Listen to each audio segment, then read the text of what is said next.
Welcome to this week's special DIY where I show you how I made this from a glass fish tank.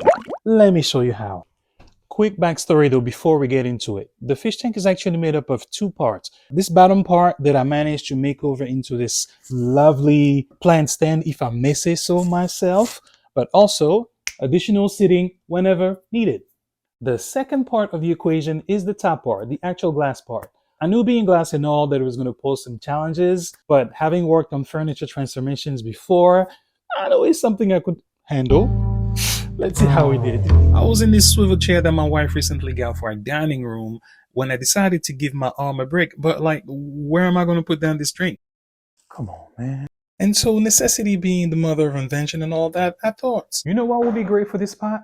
A side table. I knew the glass fish tank was gathering dust in the basement for a while now, so I decided to sketch up some ideas for it and use it for this project. Voila! Let's go over the plan. What I want to do first is trim the fish tank to desired height because right now it's a little bit too tall for my liking. Next, I want to attach dowels or fluting to give our table a little bit of flair. The next thing I want to do after that is attach the round tabletop because an hexagonal tabletop is just showing a lack of perspective. Last but not least, we want to give it that marble look by pouring epoxy resin. Let's get to work. Feels good to have a plan, doesn't it? But as Mike Tyson once said, everybody got a plan until they get punched in the mouth. Now what? I mean, this thing is made of glass. What's the worst that could happen? Anyway, I didn't show you the full extent of the damage here, but the tank is pretty cracked up in a couple of places. Well, having crossed the Rubicon at this point and not want to give up, I came up with a wooden thingamajig to reinforce the sides of the glass tank. I applied a generous amount of construction adhesive to the wood before I glued them to the inside walls for reinforcement. These boards will also serve as something to grab onto for my screws when I eventually attach the tabletop. I secured them in place with clamps and let them dry overnight. Looks like a disaster has been averted so far. Now that everything is finally dry, it's time to figure out how to put the tabletop on top. I went to Home Depot and picked up one of these that I'm going to use as my tabletop.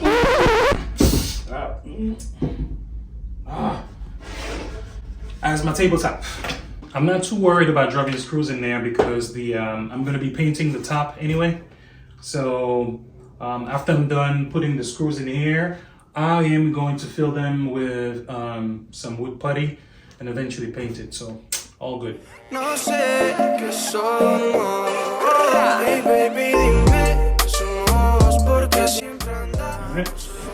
far, looks like, so far we're looking good. Now that we are done with the first part of our plan, which was to trim the table to desired height, we want to paint the body of the table black in order to hide the imperfections underneath. We want to do that before we move on to part 2. That's just French for part 2. You're welcome.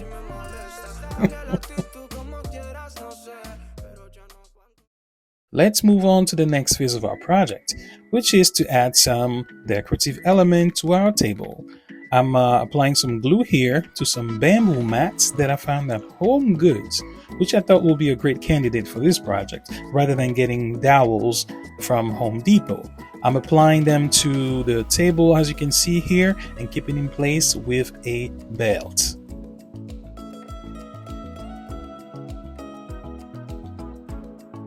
And thanks to movie magic, the whole table is covered up.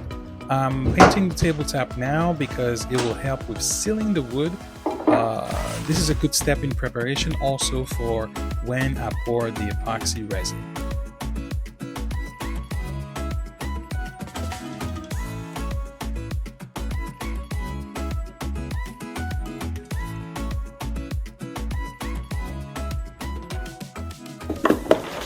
And I'm back.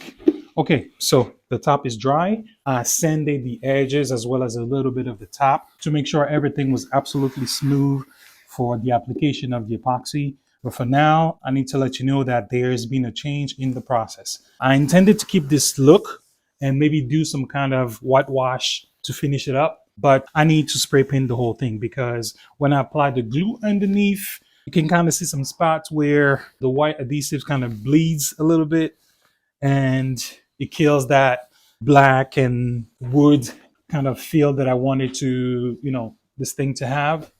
So to remedy that, I need to spray paint this whole thing black. I know, but I promise you the end will justify the means. So stay tuned. Let's go outside.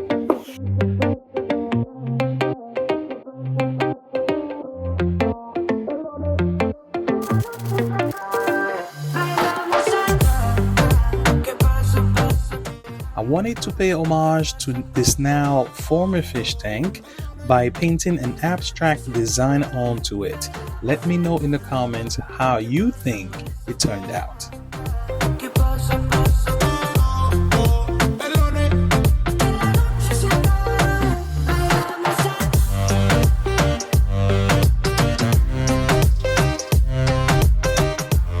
Alright, off camera I went ahead and spray painted the hairpin legs and the wood pieces gold.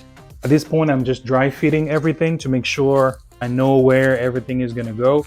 I even marked where I'm going to pre-drill to attach the legs.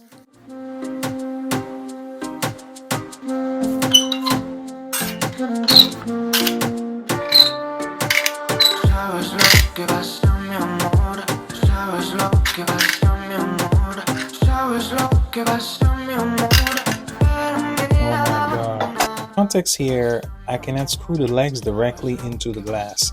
What I'm going to do instead is screw them onto these wooden pieces. So it's important that they are firmly set onto the glass before I do that. I'm using a specially formulated adhesive that's made for glass.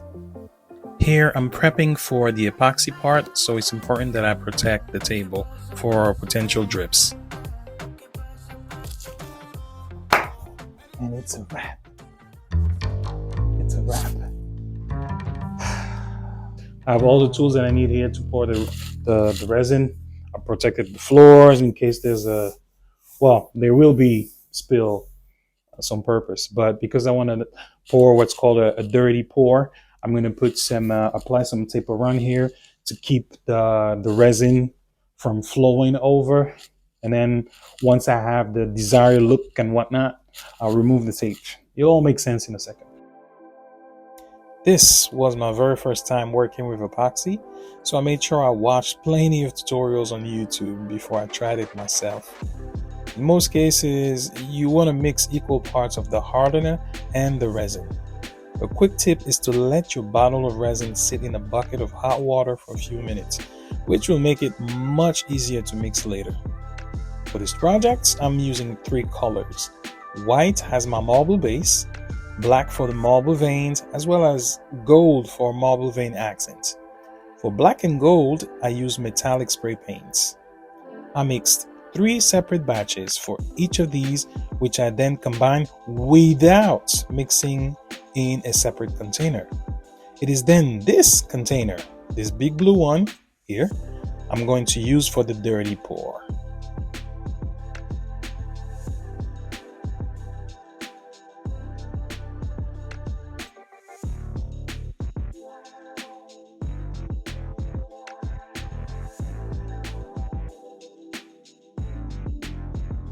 And once it was time to pour, I started with my base white, spread it out on most of the tabletop, then followed by the blue container with the combined colors.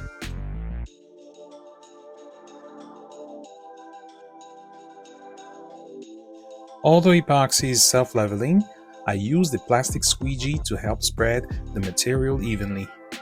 Once the entire surface is sufficiently coated, I'll remove the tape so I can work on the rounded edges.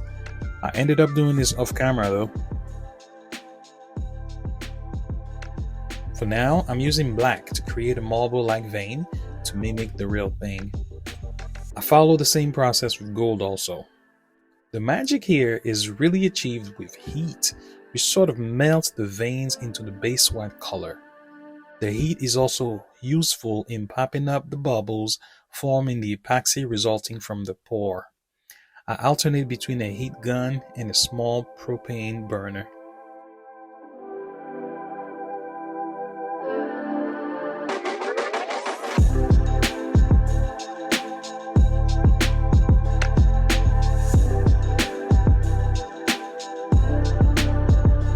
This is what things look like after about 30 minutes.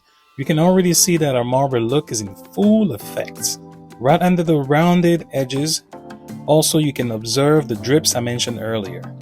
You want to go and remove them before the resin gets too hard. It's recommended you do this 30 to 40 minutes into your project. Off camera, I went and eventually poured a clear protective top coat of epoxy to seal our table. So to recap, we went from blah to this to this.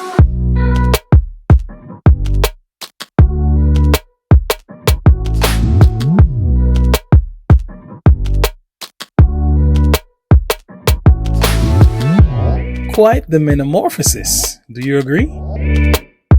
Let me know your thoughts in the comments, and if you'd like to see more transformation videos like this one, feel free to stick around and enjoy my other videos. I'll catch you on the next one. Cheers!